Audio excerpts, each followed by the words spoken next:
Hola, ¿cómo están todos? Hoy quiero compartirles una reflexión acerca de los tiempos que estamos viviendo, que están vinculados justamente a la cultura del chantaje, la cultura de la extorsión, esta cultura del apriete, donde todos aquellos que piensan diferente se comienzan a enfrentar en un escenario que quizás arranca con la desestabilización, le sigue la desmoralización. Después podemos abrir un pantallazo hacia lo que es la crisis y posteriormente la normalización. Entonces, cuando hablamos de esta desestabilización, en un enfrentamiento donde ya no podemos identificar un grupo que se enfrenta a otro, o sea, dos actores sociales enfrentándose. Recordemos que bajo una visión marxista convencional clásica son aquellos que detentan los medios materiales de producción, los propietarios, versus trabajadores, ese clivaje en torno a los medios materiales que generan estructuras de poder, estructuras de decisión, condicionamientos. Estamos dándole una vuelta más y está vinculado al capital simbólico, al capital cultural, a esa capacidad de nominar, de construir a partir de las posiciones múltiples, donde ya no hablamos de dos actores, hablamos de un escenario con múltiples actores que se disputan posiciones, roles, y a partir de esa posición definen estrategias, definen discursos, donde un sector minoritario impone a la mayoría un relato y construye espacios de poder, retículas de poder. Por eso hablamos de la microfísica del poder. Entonces es difícil identificar justamente un punto de salida desde la política. Y la política en parte va a convivir o a alimentarse, a nutrirse de esa divisoria que existe en el seno de la propia sociedad. Por eso hablamos de la cultura del chantaje, de la extorsión, donde hay una desestabilización y se llega a un escenario más profundo para una sociedad que está vinculado a la desmoralización. Y hoy asistimos a tiempos donde los principios, los valores, las costumbres, aquello sobre el cual se han montado preámbulos de cartamagnas, de constituciones, el espíritu constituyente que llevó a una nación a declarar una independencia, se han visto conculcados esos principios, esos valores. Por eso estamos hablando de una cultura que impone a partir de atrapar una construcción social que define y que nomina determinadas pautas de convivencia en torno al cual, sin que se terminen de cristalizar, es imposible convivir. Hoy vemos escenarios de crisis totales en Colombia, en Chile, y también vemos este tipo de enfrentamientos en Argentina misma, donde quizás las fuerzas políticas hoy no son capaces de poder dar una respuesta clara a la ciudadanía, porque sin duda se están llevando puestas las libertades individuales, se están llevando puestas las autonomías de la voluntad de cada uno de los sujetos sociales que hoy habitan el suelo argentino. Y quería rescatar un concepto que está vinculado a la endofobia. La endofobia es el desprecio por la cultura propia, es el rechazo de las características propias de un grupo social al cual pertenece, que está incluido incluso la burla hacia la nación, hacia la lengua, hacia la historia. Y hoy existe una especie de endofobia.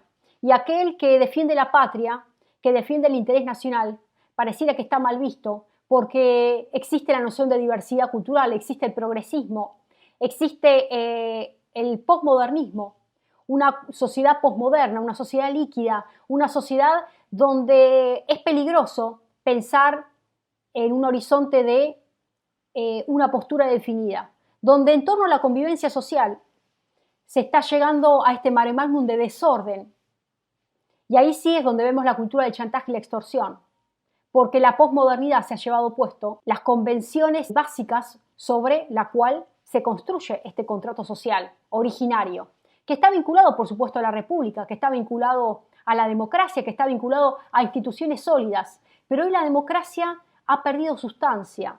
Hoy la democracia está desnuda, porque los valores se han desdibujado y los principios medulares han quedado rasgados, han quedado teñidos, porque tienen que estar coloridos, tienen que estar mestizados, tienen que estar combinados y tienen que poder coexistir.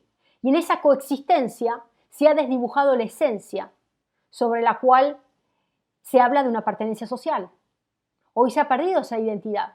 Y esto se lleva también al campo político, el travestismo político, sobre el cual migra alegremente, la izquierda, la derecha, una ideología de un campo o del otro, del campo popular, del campo social y del campo más vinculado a la defensa de una presencia mayúscula del mercado y una desaparición del Estado.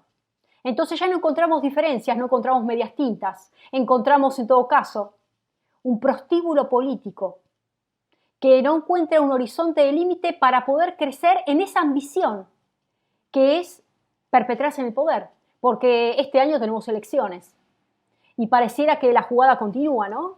Pero de este lado está la ciudadanía, de este lado está el pueblo, el soberano, que asiste impávido, que asiste en una situación de hastío generalizado y que no encuentra un lugar donde acogerse frente a esta pérdida constante de esperanza, porque en definitiva cuando no se valora la defensa de ese interés nacional, de la patria, y se abraza la cultura de la extorsión, la cultura de esta convivencia con metodologías mecánicas que hoy están de moda, ¿no? Por supuesto está de moda ser parte de la Agenda 2030, está de moda ser parte de este avance del globalismo, porque aquel que no comulga queda fuera de la polis internacional, de la polis global. Hoy quedamos fuera de la polis global. Y una persona que está fuera de la polis global, un sujeto político que es el Estado, se coloca en un plano de ostracismo total, donde por supuesto ya no hay posibilidades de financiamiento, de visto bueno positivo para la continuidad de un mandato. Digo, vamos a empezar a leer todo esto en clave de un escenario electoral y por qué nuestro presidente viaja a Europa, por qué se reúne con quienes se reúne, cuáles son las decisiones, cuáles son los pactos, los acuerdos, los premios y los castigos que se están viendo. Obviamente que de este escenario tampoco queda indemne la fuerza política que hoy ocupa la oposición. Entonces, en una elección totalmente polarizada, donde la mayoría de las encuestas habla de que prácticamente un 90% de la ciudadanía va a virar entre una opción y otra opción. Esas son las ofertas electorales. ¿Podemos seguir como sociedad en este nivel de ceguera?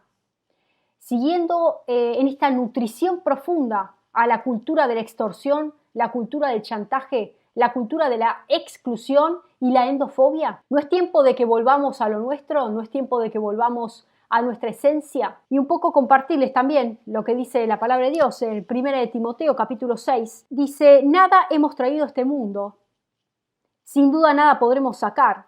Así que teniendo sustento y abrigo, estemos contentos con esto, porque los que quieren enriquecerse caen en tentación, en lazo y muchas codicias necias y dañosas que hunden a los hombres en destrucción y perdición. Porque raíz de todos los males es el amor al dinero, el cual codiciando algunos se extraviaron de la fe y fueron traspasados a muchos dolores. Entonces estamos hablando de esta codicia generalizada porque ya ni siquiera escapa al dinero. Acá tiene que ver con pactos de impunidad, pactos de acuerdo, por eso tantos intereses también con el tema de la reforma judicial, ¿no? Pactos de perpetrarse en el poder, de continuar, de pasar a la historia como aquel presidente que pudo navegar en un navío sin rumbo, porque hoy Argentina es un navío sin rumbo, sin destino, sin norte, sin brújula, pero bueno, sabemos hacer la plancha en medio de esta emergencia sanitaria, ¿no? Pero hoy la ciudadanía se cansó de seguir haciendo la plancha, ¿no? De estar en una situación de esperar el mal menor, porque pareciera que estamos en un escenario de supervivencia. Y Aristóteles decía que hay una diferencia entre vivir y vivir bien. Vivir es sinónimo de sobrevivir y vivir bien es sinónimo de vivir. Hoy pareciera que bajamos a ese vivir que decía Aristóteles y estamos sobreviviendo. Pero la responsabilidad directa ya no es ni siquiera de la clase dirigente, es de la ciudadanía, que sigue convalidando este escenario de polarización electoral. Ahora vamos a los terceros espacios, vamos a aquellos que hoy presentan una tercera posición. ¿No tendrán que tener la grandeza de armar una especie de frente patriótico? ¿No tendrán que tener las agallas de también dejar de lado la pequeñez, esta minusvalía de querer aglutinar los apellidos, encabezar listas, encabezar espacios? cuando lo que está en juego es otra cuestión.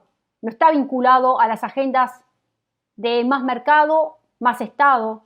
¿Achicamos el gasto público? ¿Qué pasa con los planes sociales? Ese tipo de discusiones no se tienen que estar librando. Acá las discusiones medulares son otras. O una agenda de defensa irrestricta del interés nacional que está vinculado a una agenda patriota. Y por el otro lado están los globalistas, que hoy se visten con diferentes camisones. Camisones de derecha, camisones de izquierda. Pero son los fariseos de siempre. Son los fariseos que, cuando llegó el momento, fueron los primeros en levantar la voz para acusar a Jesucristo. ¿Nos seguimos vistiendo de fariseos con las filacterias largas? Mostrando lo más blanco de nuestras vestiduras. ¿Saben cómo lo llamaba Jesús a los fariseos? Sepulcros blanqueados, e impolutos por fuera y muertos por dentro. Y así pareciera que está gran parte de la ciudadanía. Y también aquellas fuerzas políticas que hoy se dicen representar la tercera posición, pero no son capaces de dialogar, de armar un frente patriótico. Porque el enemigo no es más mercado, más Estado, menos, no pasa por ahí. Dejemos el chiquitaje. Pasa por defender una agenda vinculada a los principios, a los valores, a la patria, al interés nacional. Y por el otro lado, esa agenda totalitaria, globalista, de corte comunista, de corte autoritario, que hoy se ha jactado de una concentración de poder a nivel planetario, donde ya lo militan presidentes de primera línea. Vimos lo que fue la reunión que tuvo el presidente con Macron. Vemos el tipo de felicitaciones que recibió. Está en juego otra situación. Y en esta comidilla no entran solamente poderes gubernamentales, tercer sector, ONG, fundaciones. Entran farmacéuticas, entran corporaciones financieras y entran también influencias directas a un sinnúmero de nichos que hoy se están llevando puesta nuestra singularidad, nuestros derechos e individualidades. Y la niñez, porque estamos hablando de agendas que hoy por hoy son totalmente foráneas, y bajo este horizonte y esta apelación, este apelo que se está haciendo a brindar una especie de batalla contra molinos de viento, porque si vemos el ODS número 1 de la Agenda 2030, estamos hablando de erradicar la pobreza, erradicar todo tipo de distribución inequitativa de los recursos. Sabemos perfectamente que la pobreza siempre existió y podemos seguir luchando contra la pobreza. Pero el programa de querer erradicar la pobreza como un objetivo magnánimo que de aquí al 2030 supuestamente todas las naciones que firmen y hagan parte de esta agenda lo van a poder realizar. Es una utopía. ¿A costa de qué? ¿Cuál es el precio que estamos pagando? ¿Qué tipo de agendas se están implantando? ¿Y por qué la felicitación de Macron con el tema del aborto? ¿No llegamos a comprender que hay un negocio económico detrás de todo esto? ¿De este ambientalismo radicalizado hay un negocio?